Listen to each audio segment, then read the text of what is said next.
Miarabanao amin'ny anaran'i Jesosy Kristy tompony tenako ary tonga soa eto amin'izao vavaka sy fampahirizana izao ianao ary ny fiadanan'Andriamanitra tononoko aminao sy ho amin'ny ankonanao. Eny ampifaliana lehibe ho any manolotra ho anao ny tenin'Andriamanitra amin'ity andro ante ary izany tenin'Andriamanitra izany dia hitantsika atao amin'ny Romanina 4:20 ary alohan'ny hidirantsika amin'ny tenin'Andriamanitra dia manasa anao mba tena haka fotoana ianao hiaraka maky amiko ny tenin'Andriamanitra ary hiaraka andinika ny tenin'Andriamanitra isika amin'ity andro ante. Mino fa maro ny zavatra tian'Andriamanitra ampitaina aminao fa sombitsombony ihany izay nomeny tompo anahy no ambarako aminao eto, fa any tokantrano any ianao dia mino fa mbola betsaka ny tian'Andriamanitra ampitaina aminao. Haleloia. Dia hiaraka vavaka isika alohan'ny iomakomananao andiniana izany tenin'Andriamanitra izany. Eny ray masina tsara indrindra misaotra sy makasitraka ary manome voninahitra anao izay ny amin'izao fahasoavana lehibe omenao anay izao ka nanomezanao anay ty tombom-potoana mahafinaritra ity. Isaoranay ianao lehibe mifanatrehanao sy mifombanao feno anay tsy mandeha irery izay fa ianao nefa miaraka aminay mandrakariva. Ianao fanay masina no mpampianatra anay ary tia miantehitra tanteraka aminao izay. Ianao no hanokatra ny sainay, alalanay sy atakaranay ny hevitro ny soratra masina amin'ity androany ity, indrindra fa mikasika an'ity Romanina 4:20 ty. Manakambara aminay tokoa ianao Andriamanitra ka dia ianao ny angatahako hampianatra ny tsirairay avy rehetra, hanokatra ny sainy any amin'ny toerana rehetra izay misy azy ihany mba hampalala anao, sitraponao sy ny teninao Andriamanitra. Ka dia misaotra Jesosy ary ianao aneny ampiteny ahy eto ho voninahitra ny anaranao fa izay rehetra momba anahy dia hampangino tanteraka amin'ny anaran'i Jesosy Kristy. Vaoka amin'ny fanahinao masina, aoka amin'ny feoanao irery ihany, aoka Jesosy Kristy irery ihany no hita sy horenesiny tsirairay avy rehetra amin'ny anaran'i Jesosy. Dia mifahifanao irery ihany any no hanapaka-keto. Amen, amen. Romanina 4:20 manomboka amin'ny 9 amin'ny anaran'i Jesosy Kristy. Ny amin'ny andraisana izay malemy finoana sy ny tokony fandeferana, araiso ny malemy finoana nefa aza mandray azy hitsaranareo ny eritreriny. Ny anankiray mino fa mahazo mihinana ny zavatra rehetra izy, fa ny anankiray kosa malemy finoana ka dia mihinana zava-maniry ihany. Aoka mihinana tsy hanamavony tsy mihinana, ary aoka kosa ny tsy mihinana tsy tsara mihinana, fa Andriamanitra nefa nandray azy. Iza moa ianao izay mitsara amin'ny mpanompony hafa? Amin'ny tompony ihany no ijoroany na halavony, nefa ampitoerina ihany izy fa mahay mampitoetra azy ny tompo. Ny anankiray manao ny andro anankiray ho mihoatra noho ny andro sasany, ary ny anankiray kosa manao ny andro rehetra hitovy. Aoka samy atoky tsara ao amin'ny sainy avy izy. Ny mitandrina ny andro dia mitandrina izany ho an'ny tompo, ary mihinana dia mihinana ho an'ny tompo satria misaotra an'Andriamanitra izy. Ary ny tsy mihinana kosa dia tsy mihinana ho an'ny tompo sady misaotra an'Andriamanitra koa izy. Fa tsy misy veloko ho an'ny tenany isika ary tsy misy maty ho an'ny tenany. Fa raha velona isika dia velona ho an'ny tompo, ary raha maty isika dia maty ho an'ny tompo. Koa amin'izany na velona na maty isika dia any tompo ihany. Fa izany nahafatesan'i Kristy sy nahavelomany indray mba ho tompo maty sy ny velona izy. Fa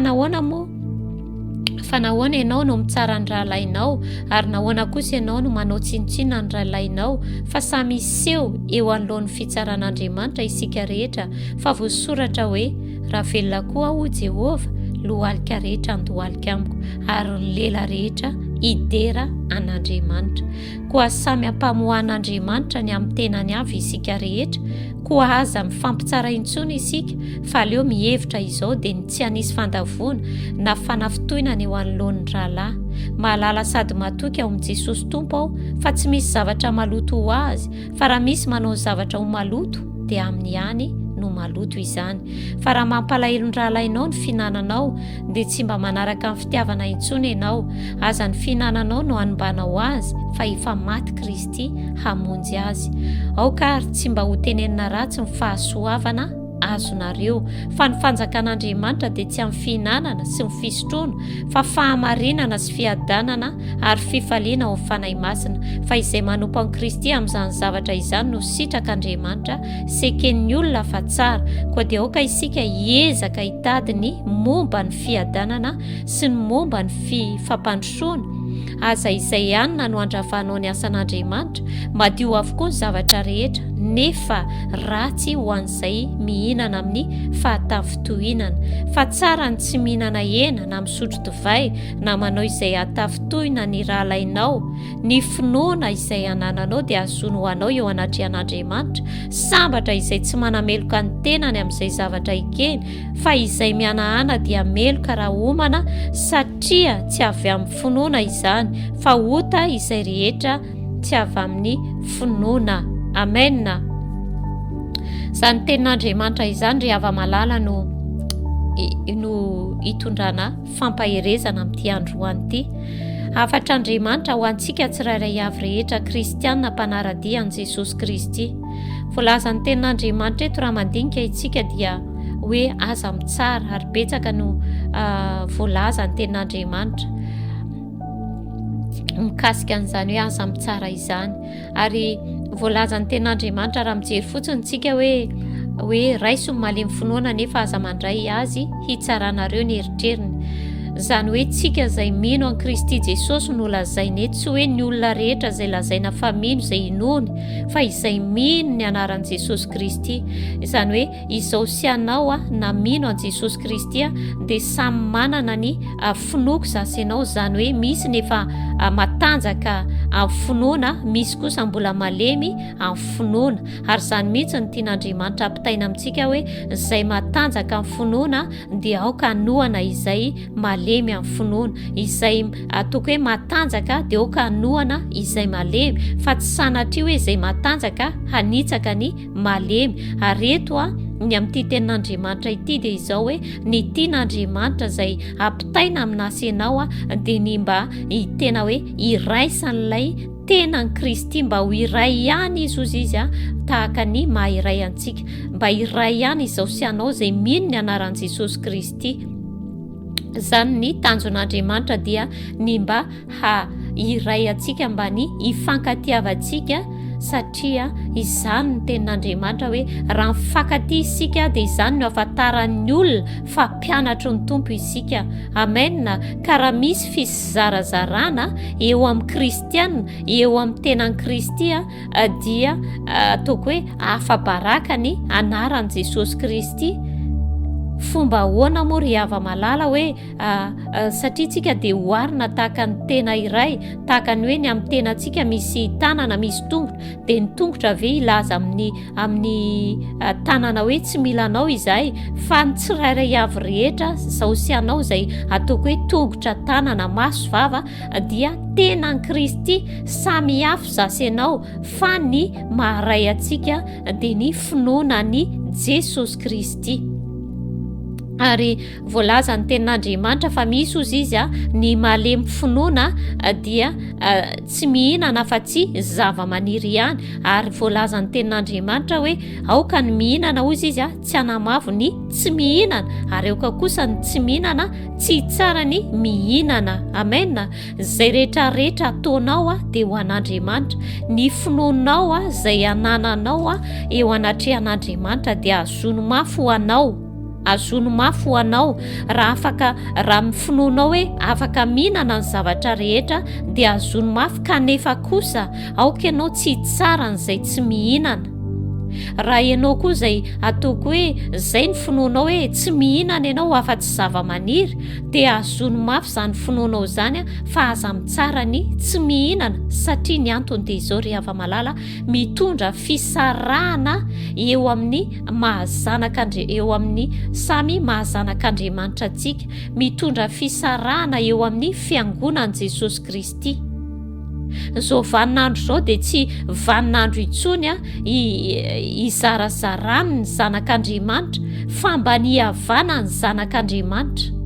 Ary mbola mafisiko ihany ny voalazany tenin'Andriamanitra eto dia tsy hoe izay rehetra mino izay tokony inony, fa izay mino an Jesosy Kristy, le finoana an Jesosy Kristy no lazainy eto. Ary izay mino ny anaran'i Jesosy Kristy no tenenin'Andriamanitra hoe mba tsy hizarazara, araka ny voalaza hoe koaoka isika hitady ny momba ny fiadanana sy ny momba ny fifampandrosoana. Satria tian'Andriamanitra tena hoe mba tsy hisy fizarazarana eo amin'ny kristianina ny kristianina, fa mba hitambatra, mba ho tena iray, mba ho iray ihany. Amena. Ary ihany koa hoe eo amin'ny 5 ny anankiray ozy izy manao ny andro anankiray ho mihoatra noho ny andro sasany, ary ny anankiray kosa manao ny andro rehetra hitovy, aoka samy hatoky tsara ao amin'ny sainy avy izy. Amena. Ny mitandrina ny andro dia mitandrina izany ho an'ny tompo, ary mihinana dia mihinana ho an'ny tompo satria misaotra an'Andriamanitra izy, ary ny tsy mihinana kosa dia tsy mihinana ho an'ny tompo sady misaotra an'Andriamanitra koa izy. Aoka isika ry hava-malala tsy hifampitsara hoe nareo mihinana an'izao, nareo mihinana an'izao, zay tsy mihinana an'izao, satria ny zavatra hoaninareo maloto. O ry hava-malala, tsy amin'izany intsony tsika izao. Ny atao zao dia ny hoe nitady ny momba ny fiadanana, hitady ny hiezaka hitady ny momba ny fifampandrosoana, fa tsy ny fizarazarana, fa ny fiadihan-kevitra. Mampalahelo ry hava-malala dia amin'izao vaninandro zao, na dia efa nitombotra raha ny fiavian'i Jesosy Kristy eny amin'ny rahoany lanitra, dia mbola miady hevitra ny kristianina, ny zanak'Andriamanitra, hoe ny anareo marina, ny anay tsy marina, na hoe ny anay marina, zay mivavaka andro zao, mivavaka alahady, mivavaka sabotsy, mivavaka zoma. Tsy izany intsony zao, fa ny tenin'Andriamanitra raha miteny hoe mivavaka aza mitsahatra. Raha mivavaka alahady ianao dia aza mitsara mivavaka ny olona mivavaka sabotsy. Fa isan'andro isan'andro raha ny tokony hivavahana ry hava-malala, latsinainy, ny talata, ny larobia, ny lakamisy, ny zoma, ny sabotsy, ny lahady. Tokony hivavahana, tsy tokony hitsahatra ny fivavahanao. Na hoe ny fotoana akanesanao any amin'ny trano iray hiangonana, satria ny fiangonana dia tsy le vata-trano, fa ny fiangonana dia zasy ianao. Ary ny vavahantsika dia tokony isan'andro, tsy tokony ho tapaka hivavaka ka tsy mitsahatra.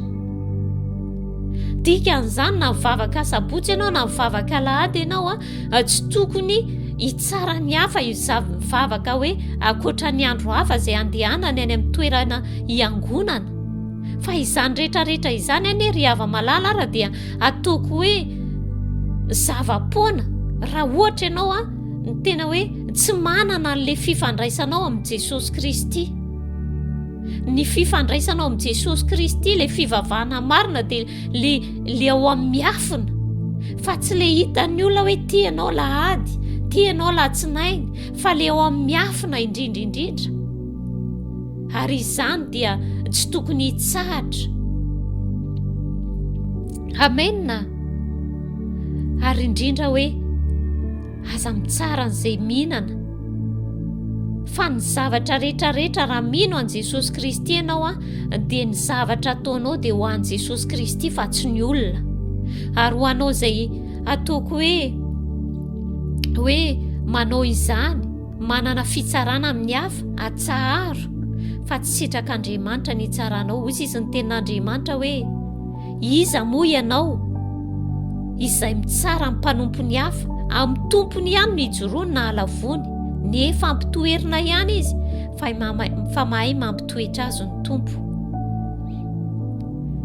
Ny tompo izay tompontsika dia iray ihany, Jesosy Kristy.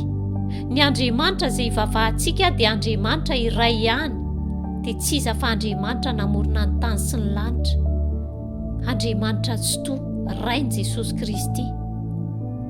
Ka noho izany, io rahalahinao na rahavavinao izay ataoko hoe manana finoana izy, mety misy ny malemy finoana, aoka ianao anohana izay rehetra malemy finoana, malemy amin'ny finoana. Aoka ianao anohana izay rehetra mbola malemy amin'ny finoana, aoka tsy ho anisan'izay anenjika hitsara, fa raha mihinana izy dia ho an'ny tompony, ho an'i Jesosy Kristy. Ianao koa raha mihinana ianao dia ho an'i Jesosy Kristy, fa tsy hihinana ho an'ny rahalahinao na hifady ho an'ny rahalahinao, fa ho an'i Jesosy nataonao. Ny zavatra rehetrarehetra izay ataonao dia ho an'i Jesosy Kristy. Raha tsy hoe ataonao ao fisehosehoana amin'izay fotoana izay indray dia tsy ho an'Andriamanitra. Amen. Ten'Andriamanitra milaza fa tsy misy veloko ho an'ny tenany isika. Raha velona dia ho an'i Jesosy Kristy, raha velona ianao dia ho an'i Jesosy Kristy, raha maty dia ho an'i Jesosy Kristy, raha maty ianao dia ho an'i Jesosy Kristy, fa tsisy ho veloko ho an'ny tenany izany zasy ianao. Raha mpanaradian'i Jesosy Kristy zasy ho anao dia tsy misy ho veloko ho an'ny tenany, fa ho an'i Jesosy ny havelomantsika ary ho an'i Jesosy Kristy ny hahafatesantsika. Amen. Ka dia izao hoe hoy izin'ny tenin'Andriamanitra hoe aza manao izay mahatafitohana ny rahalahinao. Aoka tsy mifinananao no ampalahelo ny rahalahinao na hoe atafitohana ny rahalahinao. Amen. Raha misy ozy izy ny tenin'Andriamanitra manao zavatra ho maloto dia amin'ny hany no maloto izany. Raha misy manao zavatra ho maloto dia amin'ny hany no maloto izany. Ary voalaza ny tenin'Andriamanitra ihany koa hoe ny finoana izay anananao dia azono ho anao eo anatrehan'Andriamanitra. Sambatra izay tsy manameloka ny tenany amin'izay zavatra ikeny, fa izay mianahana dia meloka raha omana satria tsy avy amin'ny finoana izany, fa ota izay rehetra tsy avy amin'ny finoana. Amen.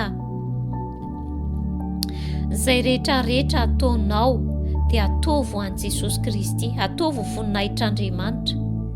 Raha misy fisalasalana ao anatinao dia aza atao. Raha misy fiananana ao anatinao dia aza atao. Fa hoy izy ny tenin'Andriamanitra hoe sambatra izay tsy manameloka ny tenany amin'izay zavatra ikeny, fa izay mianahana dia meloka raha omana satria tsy avy amin'ny finoana izany. Fa izay rehetra mianahana dia meloka. Ny fisalasalanao, raha misalasala ianao amin'ny zavatra anankiray dia anontany mihitsy aloha Andriamanitra. Ary aza ny hafa izay manao izany no tsarainao, fa ny tenanao jerena. Ny finoanao eo anatrehan'Andriamanitra azony tsara, fa sambatra izay tsy manameloka ny tenany amin'izay zavatra ikeny. Halleloja. Betsaka mbola tian'Andriamanitra ampitaina amintsika manasanao handinika ny Romanina 5:20 io, fa ny indrindraindrindra amin'izao vaninandro izao dia tsy vaninandro intsony tsaratsarana ny hafa, tsy vaninandro intsony hanenjehana ny hafa na hanitsahana malemy amin'ny finoana, fa indrindraindrindra ianao izay matanjaka tohany ny rahalahinao, ny rahavavinao izay malemy amin'ny finoana, ary indrindraindrindra hoe aza mitsara ianao, fadio no mitsara, mandeha fera. Halleloja. Ny fanahy masina ny hanampy anao hatrany hanazava ny sainao ihany koa sy hampianatra anao ny tenin'Andriamanitra. Misaotra ray masina ny amin'izany teninao izany, misaotra ny amin'ity Romanina 5:20 ity. Eny Andriamanitra, ho betsaka tokoa ny zavatra izay tianao ambara aminay tsirairay avy, ary efa nampahalalanao anay sady izany amin'ity androany ity. Fa mino izay Andriamanitra fa anisan'izay ankatoy ny teninao tokoa izay. Meo anay izany fahasoavana fa anay mankatoy ny teninao izany, mba tsy ho mpanadino izay fa ho mpankatoy ny teninao. Ka dia mankasitraka indrindra Jesosy eo ny amin'ny teninao, ary misaotra indrindra ny amin'ny fananarana, misaotra indrindra ny amin'ny fampianarana izay nomenao anay. Ka dia ny voninahitra rehetra ny dia ho anao ireriany amin'ny anaran'i Jesosy Kristy.